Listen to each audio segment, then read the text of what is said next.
Hey everybody, this is Erica from the Classy Climb blog talking about property management. Again, talking about property management. I have a friend whose mom had like 30 units she was managing. Now, let's say real easy. Let's say you're making $150 from each property. If you're making 100, you're making about $3,000. If you're making 150, that could be late fees, that could be whatever. You're making about, don't give me a line, I think 4,400, possibly. Yeah, 4,500. Um, and he would say, "Oh, she didn't make any money from that." Okay, $3,000 to $4,000. She's not making any money. If she's not making any money, she's doing something wrong. And this is what I hear a lot in people who own small time businesses. They just throw the money back into the business, back into the business, in days of this hope of this major payout. And that won't happen. That just won't. You know what I mean? If you're not cutting yourself a salary, you will not be paid. Period. Cut yourself a salary of, let's say you're cutting yourself a salary of $2,000, and every month, the fifth of the month, $2,000 check is placed in your bank account. Period. And 1,500 is put in the business bank account. Period. Now, another way you could do that is your gas. Get a gas card. Get a credit card that just pays for your expenses, and you chart them out. But your business is not a piggy bank, but it should be paying you some type of salary. Because at the end of the year, you're going to say, I paid myself $24,000 in salary. And I think people go about business all wrong when they're sitting there going, "Oh, I didn't make any money. I was the last person paid." If you're the last person paid, you probably need to not have any staff. And people are going to be like, "What? She has 30 units."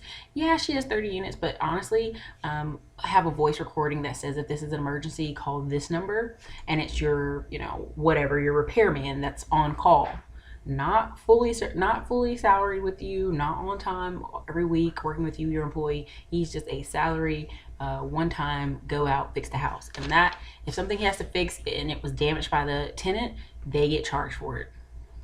Now people are like, "Erica, my tenants are gonna hate that. They won't stay." Let's say your tenants are poor. Let's say they're paying $500 rent, and you keep fixing stuff in their house that costs 100 here, 100 there. Just spread it out. Spread it out over the course of a year.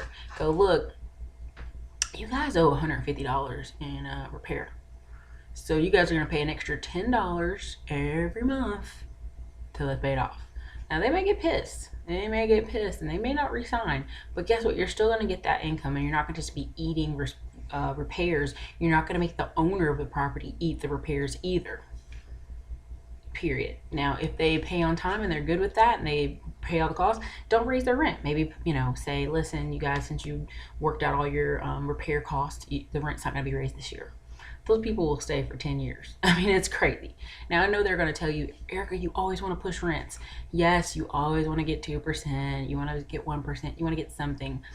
But I find if you just get $5 every year, there's people living places for 10 years. Now, next year you do $10. You're at that, you do $15. You're at that.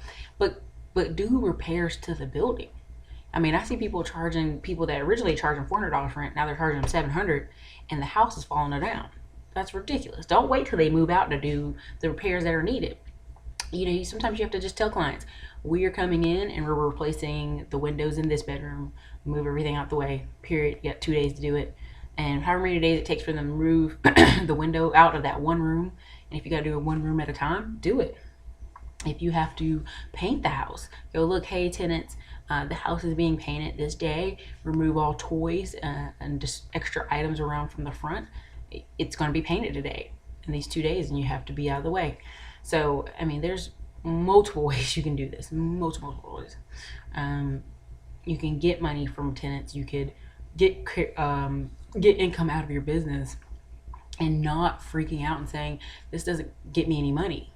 Now, if you got 100 properties, which, good point my friend made, was, if you have 100 properties, you're not working by yourself.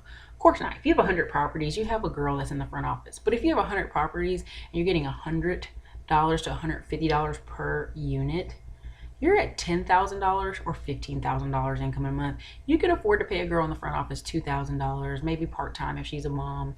You can afford that. You can afford that out of your cost and still live well. Okay?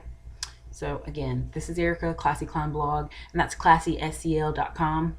Thank you for checking it out. I'm going to start putting more annotations in my videos so you guys can find the things you need and find the blog posts you need. So you guys have a great night. Bye.